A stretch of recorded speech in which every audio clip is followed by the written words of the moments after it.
እመቤታችን ከአምላክ ውጭ ልጅ አላት ብሎ በድፍረት ተናግሯል። ትንቢተ ሕዝቅኤል ምዕራፍ 44 ላይ ወደ ምስራቅ በተመለከቱ ጊዜ ታላቅ አዳራሽ በታላቅ ቁልፍ ተዘግታ አየሁ። ቀይ ጎልማሳም እንደተዘጋች ሳይከፍት ገብቶ ሳይከፍት ሲወጣ አየሁ።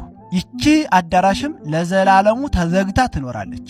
ይቺ አዳራሽ ማናት? አዳራሽ ሰው ላይወጣበት ላይገባበት ይሰራል እንዴ? አይሰራም። ይህ አዳራሽ ተራ አዳራሽ አይደለም። የኃያላን ጌታ ገብቶ ወጥቶባታልና ለዘላለሙ ተዘግታ ትኖራለች።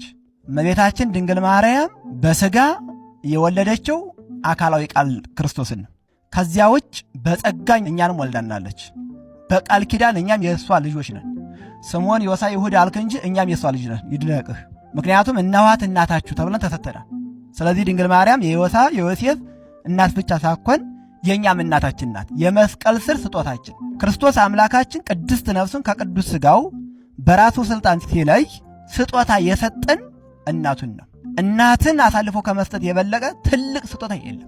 ስለዚህ እመቤታችን ድንግል ማርያም በሥጋ የወለደችው አንድ ልጇ ተቀዳሚ ተከታይ የሌለው ክርስቶስን ነው። ምክንያቱም ያች አዳራሽ የኃያላን ጌታ ገብቶባታልና ለዘላለሙ ተዘግታ ትኖራለች ነው። ድንግል ማርያም አምላክን ከመወለደው በፊት ድንግል፣ አምላክን በወለደች ጊዜ ድንግል፣ አምላክን ከወለደች በኋላ ምንድን ናት? ድንግል ናት። በእመቤታችን ማኅፀን ከክርስቶስ በቀር ያደረ ሩቅ ብእሲ ተራ ሰው የለም። ለዘላለሙ ተዘግታ ትኖራለች እንጂ አትከፈትም ተብሏል። ሰማያዊ ንጉሥ አምላካችን ኢየሱስ ክርስቶስ ባደረበት ማኅፀን ተራ ሰው ተወለደ ማለትም ይሄ በጣም የወረደ ሐሳብ ነው። በአንድ ምድራዊ ንጉሥ ዙፋን ወይንም ወንበር ላይ ተራ ሰው ሄዶ ይቀመጣል? እመቤታችን ድንግል ማርያም የእግዚአብሔር ዙፋኑ ናት።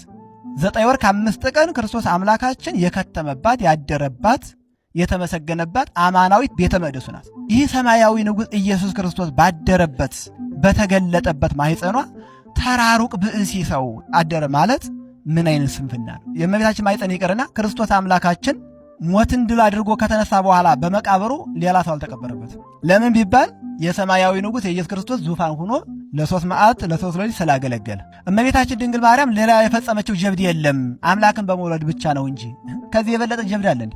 አምላክን የወለደ 22ቱን ስነ ፍጥረት ካለመኖር ወደ መኖር አምጥቶ የፈጠረን አምላክን 9 ወር ከ5 ቀን በማኅፀን ከመሸከም የበለጠ ትልቅ ተአምር አለ እንዴ? የለም። አምላክንም ከመወለዷ በፊት በሐሳቧ ድንግል፣ በነፍሷ ድንግል፣ በሥጋዋ ድንግል፣ በሥጋዋ ንጽሕት፣ በነፍሷ ንጽሕት ናት። ይህ ንጽሕናዋ ይህ ቅድስናዋ ነው አምላክን ለመውረድ ያበቀው። አምላክ ከሰማይ የወረደባት መሰላሉ የድንግል ማርያም ትሕትና ነው። የአምላክ ወደ ምድር ለመውረድ መሰላሉ የድንግል ማርያም ንጽሕናና ቅድስና ነው።